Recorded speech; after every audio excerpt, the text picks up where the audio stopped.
It's my pleasure today to introduce your commencement speaker, a very unique, energetic, and successful young woman. Emilie Cortes is a Bend resident for the past 3 years, president and owner of an internationally based adventure company called The Wild. Her company leads 15 to 20 trips each year exclusively for women to a variety of exotic and challenging locations around the world, from the Italian Riviera to the mountains of Uganda and into the Himalayas. Emilie did not start her career path early in life. Rather, she found her calling after a successful 17-year career as a financial analyst in San Francisco. She should be the poster child of self-made, putting herself through college, graduating #1 in her class at the prestigious American University in Washington, D.C. She went on to earn an MBA from the University of California, Berkeley, is a chartered financial analyst, a chartered alternative investment analyst, and speaks 4 languages in addition to English. We are fortunate to live in a place like Bend, Oregon that attracts the talent of people like Emilie. Please join me in welcoming your commencement speaker, Emilie Cortes.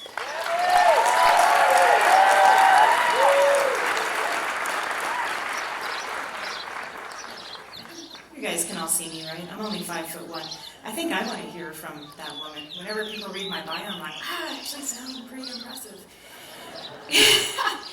So one of the themes that I noticed from the students, and I also got to go to the distinguished student reception last night, was all of the challenges that you guys have faced. Like, there's a lot of stories about multiple schools, moving to different cities, families, and all of that. So I really identify with that, and I'm glad, just so honored to be your commencement speaker today.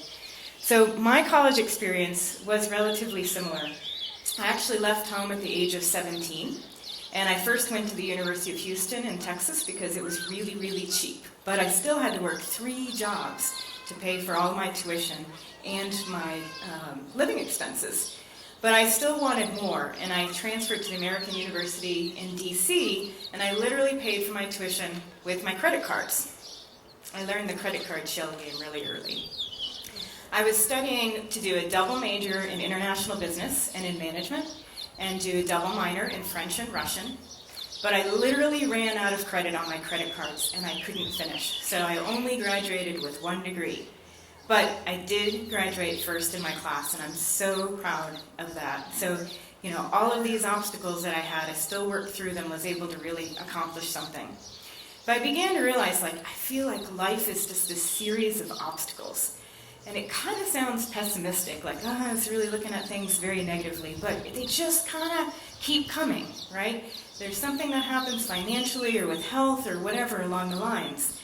And if you start looking at obstacles as something that you expect and are prepared for, I think it's a really key component to resiliency and to being successful.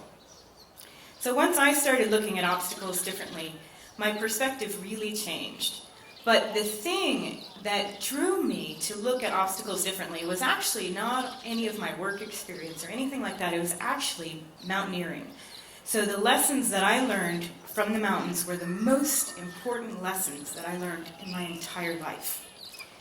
And they transformed me from seeing an obstacle and hitting it face forward and falling flat to seeing it as something that's an opportunity to learn from or to find a different way. So I'm going to share with you a few of those key learnings that I got from the mountains that really helped me embrace obstacles today so that I can embrace my life. The first is partners. Who you have around you really can make or break your experience and determine whether or not you can get through. You can get through those classes. You can get through graduation. You can get through that difficult time at your job or that project when you have support of good people around you. So a little story, about 10 years ago, I went to Tokyo for New Year's Eve. How extravagant does that sound? But I went with a girlfriend, and the entire time, she never stopped complaining about how much she hated Japan and how much she hated big cities. And I was freaking miserable. It was awful. And then just this past March, I went to Uganda. I led a co-ed trip to scout and see if the Rwenzori mountain range on the border of the Congo and Uganda would be appropriate for a Call of the Wild trip.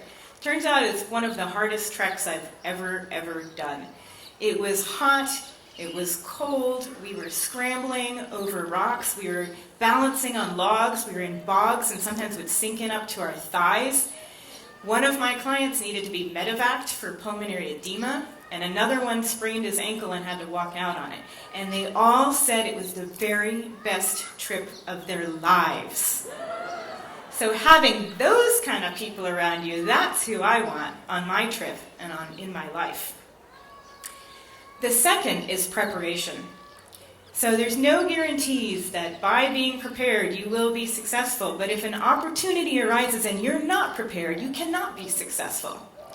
So you guys can't, I don't know, maybe you can't see, I'm 5'1", I'm really small, and I'm not naturally athletic. I call myself a little soft around the edges. But I've climbed some of the world's highest mountains, so how on earth could I do this? Well, I basically embraced the fact that I'm not naturally athletic, but I also believed that it was possible. My imagination was captured by these high peaks, and I wanted to be there. So what did I do? I hired an expert. I found a woman out of Seattle that trains people for high-altitude expeditions, and then I did every single freaking thing that she told me to do. And that is how I became successful at mountain climbing. So by being prepared, you can look at what your obstacles are, and then look at how you want to embrace them in order to embrace your life. So now I embrace life as a mountaineer. The third is perseverance. So mountain climbers are actually notorious for being great at perseverance because it is not easy. We have permitting issues and logistics and preparation and our own fitness and altitude and team dynamics, and I could go on and on and on. So the summit is never ever in the bag. And that's why we rejoice so much when we get to the top of the mountain that we've worked so hard for. Now, there was this one time I was on Mount Whitney. I was trying to climb it by a hard route, of course, why do it the easy way, in the winter. And after 3 tries over several years, I finally said, and I'm going to keep my language clean, bleep the journey, it's about the destination. So I really wanted to figure out how to get to the top of Mount Whitney, but not do it the regular way, the day hiking way. So instead, I devised this little plan to do a solo backpacking trip from far away, and 48 miles came up and over the backside. And finally, I stood on the top of Mount Whitney, and I did it my way. So I persevered, and I got my goal, but I looked at the obstacles of the winter climb of the harder route, and I reevaluated that. Perspective is the fourth element, and perspective is really, really critical, and it's a pretty amazing thing. I learned this lesson on Mount Rainier when I was doing a guided climb, also about 10 years ago, and I met this young fellow named Jason, who's about 22 and like 5'11", strong, strapping young man. And on this climb, it was a guided climb. I was, yet again, as usual, the only woman, but I happened to be one of the clients that had a little bit more experience. So after this totally demoralizing hike, 5 hours in, 55-pound packs, we hadn't even touched the glacier yet. And Jason comes up to me as the more experienced person and says, "Hey, Emily, how are you doing?" And I was like, "Oh, I'm great. How are you?" And I swear his whole face and demeanor just completely sank. He's like, "You're great, because I'm hungry, and I'm tired, and I'm thirsty, and I am not sure if I'm going to make it." And I was like, "Oh, well, I'm tired and hungry and thirsty too, but that's normal. That's why I'm great. They're not giving these mountains away, you know." And he was like, "Oh, so that means I'm doing great too." And I was like, "Yeah." So I kid you not, the rest of the entire trip, if you can have a skip in your step with a 55-pound pack on and double plastic boots and crampons, he did. And he summited, and he did so in good style. And it was such an amazing learning for me. Sorry, I'm a choke-up kind of speaker person. He, just really embraced the fact that it was tough, and nothing else changed about that climb. It was still a difficult climb. We still had bad conditions. His training and his preparation didn't change. But then he believed in himself, and he did it. So remember, if there's nothing else that you can sit with today, sometimes the obstacles are only in your mind. In fact, I believe most of the time the obstacles are only in your mind. And guess what? You can control your mind. That's one of the things we have control over. Woo! And then my final, so I'm an MBA, I had to do 5 Ps. It's passion. And passion is really, really important, right? It's kind of a no-brainer. However, it's not that easy. So just because you're following your passion doesn't mean that naturally money and happiness are going to come your way. In fact, sometimes it makes it even a little bit harder. And this I learned from taking over Call of the Wild.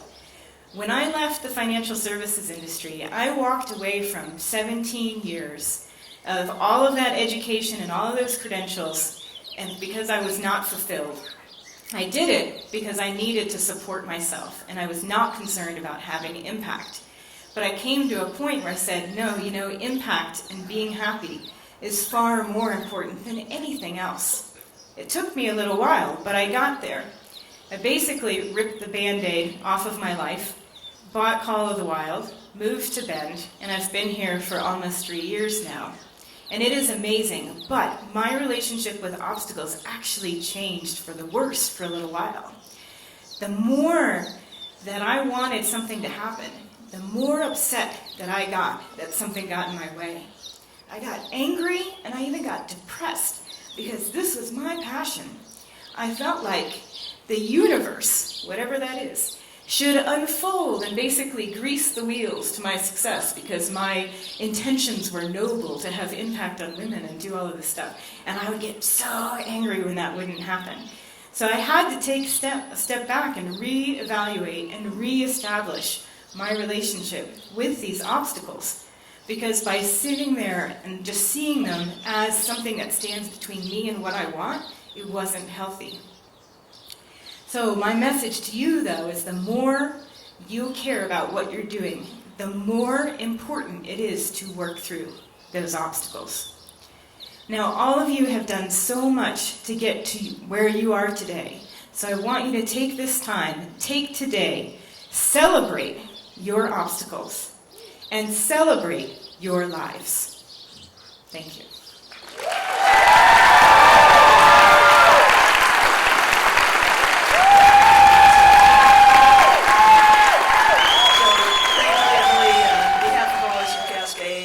Thank you for both your inspiration and your courage, and as a sign of our appreciation and a reminder for you of the address that you did today, we have a plaque that we'd like to present to you.